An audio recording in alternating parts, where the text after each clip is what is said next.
Aujourd'hui au programme, Smart dévoile enfin sa fameuse 5, Fiat voit les choses en grand, Alfa Romeo prépare son nouveau Stelvio et une start-up suédoise propose une voiture à monter soi-même.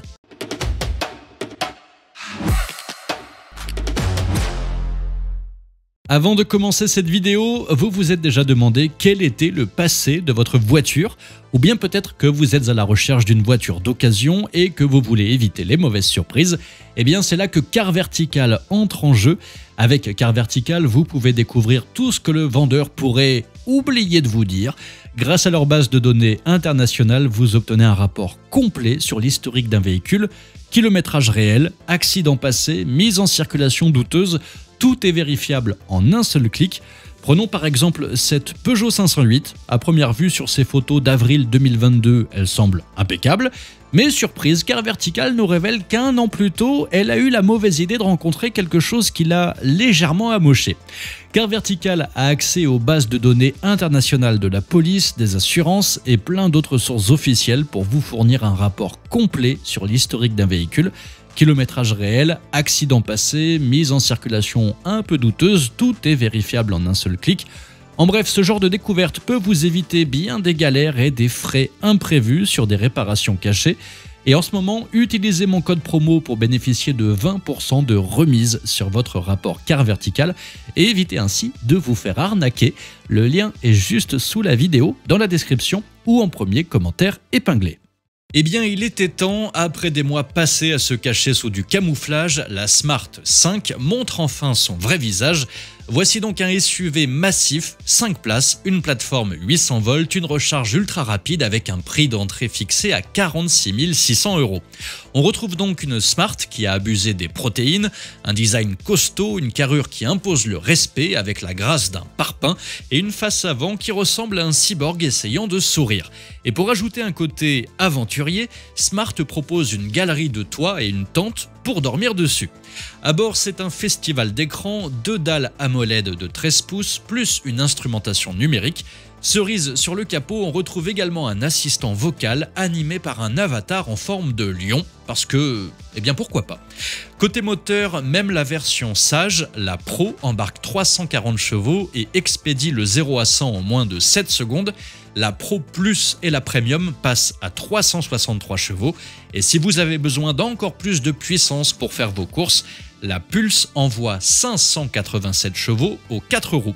Résultat 0 à 100 km/h en 4 secondes 9 dans un SUV familial de plus de 2 tonnes.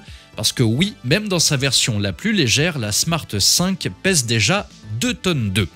L'entrée de gamme embarque une batterie de 76 kWh et promet 465 km d'autonomie. Mais si vous voulez voir plus grand, optez pour la version 100 kWh et ses 590 km. Côté recharge, sur une borne 400 kW, vous passez de 10 à 80% en 18 minutes, soit à peu près le temps d'acheter une bouteille d'eau et de se rendre compte qu'elle est beaucoup trop chère. La Smart 5 arrivera en Allemagne en avril 2025 et en France à partir de juin. Côté tarif, il débute à 46 600 € pour atteindre presque 60 000 € dans la version la plus haut de gamme. Aucune de ces versions ne bénéficie du bonus écologique en France puisqu'elles sont fabriquées en Chine. Alors une batterie de 100 kWh pour une autonomie réelle d'environ 450 km, cette Smart 5 n'est clairement pas la plus efficiente, mais c'est le prix à payer pour avoir une tente sur son toit. D'après Fiat, plus c'est gros, mieux c'est, car après la grande des pandas, voici venir la Pandissima. Fiat avait semé le doute en évoquant un giga panda, voire même un possible retour du multiplat. Finalement, Olivier François, patron de la marque, a tranché, la version XXL de la Panda devrait s'appeler Pandissima. Dans la pure tradition italienne, le suffixe issima signifie quelque chose d'encore plus grand, plus fort, plus imposant.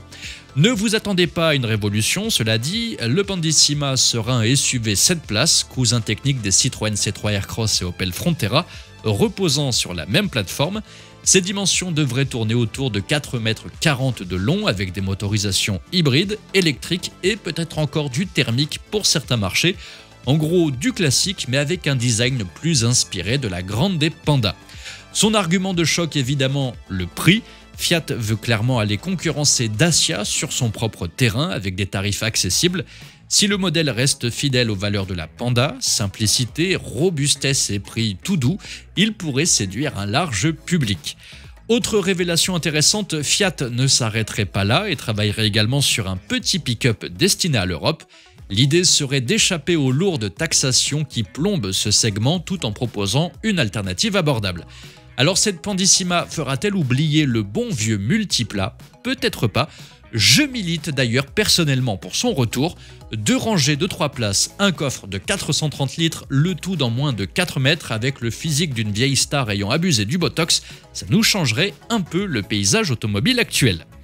On reste en Italie, mais cette fois-ci chez Alfa Romeo. Après bientôt 9 ans de bons et loyaux services, l'Alfa Romeo Stelvio s'apprête à tirer sa révérence pour laisser place à une deuxième génération complètement repensée. Et les premières images d'un prototype camouflé en Suède viennent confirmer plusieurs rumeurs. Il sera plus grand, plus moderne et surtout électrique. Le grand changement, c'est l'abandon de la plateforme Giorgio, pourtant saluée pour son dynamisme, au profit de la STLA large du groupe Stellantis, une base technique déjà utilisée par la Dodge Charger, capable d'accueillir des motorisations thermiques, hybrides et électriques. Mais le prototype aperçu dans le froid suédois semble trancher la question, il sera bien électrique, comme l'indique un autocollant haute tension sur le pare-brise et l'absence totale de sortie d'échappement à l'arrière. Côté dimension, le Stelvio prend du muscle, il devrait s'étirer à environ 4,76 m contre 4,68 m aujourd'hui. Le camouflage n'arrive pas à tout cacher et on devine déjà certains traits stylistiques marquants. Des poignées de porte affleurantes pour un look plus épuré, une large bande LED à l'avant, probablement inspirée du Junior, des phares en 2 parties et un haillon plus dynamique avec des feux qui auront sans doute cette forme révélée par Alfa dans l'un de leurs derniers teasers. Si la présentation officielle du nouveau Stelvio est attendue cette année, les premières livraisons n'auront lieu qu'en 2026. Le temps pour Alfa Romeo de peaufiner son arrivée sur le segment très concurrentiel des SUV électriques premium. Avec ce Stelvio électrifié et surdimensionné, Alfa Romeo semble vouloir jouer dans la cour des grands, tout en préservant le caractère sportif et passionné qui fait sa réputation. Reste à voir si le charme italien opérera toujours en mode 100% électrique. Et par pitié, Alfa, ne nous mettez pas cette même vitre de custode qu'on retrouve sur le 408. Maintenant, si vous avez toujours rêvé de recevoir votre voiture dans un carton avec une notice de montage en 47 étapes et une vis en trop, bonne nouvelle, Lovely l'a fait. Cette start-up suédoise propose en effet une voiturette électrique que vous pouvez assembler vous-même, un peu comme un meuble Ikea, mais avec plus de chances de finir à l'hôpital ou en demande de divorce. L'engin en question, baptisé Lovely O, ressemble à une Citroën Ami qui aurait suivi un régime à base de crackers et d'eau gazeuse, ou encore à ces voitures pour enfants qu'on retrouve dans certains supermarchés. Mais elle cache pourtant quelques équipements dignes d'une vraie voiture, des batteries interchangeables, une vitesse de pointe de 90 km/h, un habitacle pour 2 adultes et même un coffre de 267 litres. Mais le plus surprenant dans cette Lovely, c'est son concept de transport. Plutôt que d'expédier des voitures déjà assemblées, la marque a opté pour un modèle en kit, expédié dans un carton plat. Résultat, au lieu de transporter 20 voitures par conteneur, ils peuvent en entasser 250. Et avec un prix sous la barre des 10 000 €, Lovely attire même les grands noms de l'industrie, à commencer par Stellantis, le groupe derrière les Fiat Topolino, Citroën Ami et Opel Rocks i, puisque Lovely a signé un partenariat d'études avec Stellantis. Reste à savoir si vous seriez prêt à rouler à 90 km/h dans une voiturette que vous avez montée vous-même après une cuite chez mamie un dimanche midi. Merci à tous d'avoir suivi cette nouvelle vidéo. N'hésitez pas à vous abonner et à activer la cloche des notifications pour être sûr de ne rien louper. Ciao!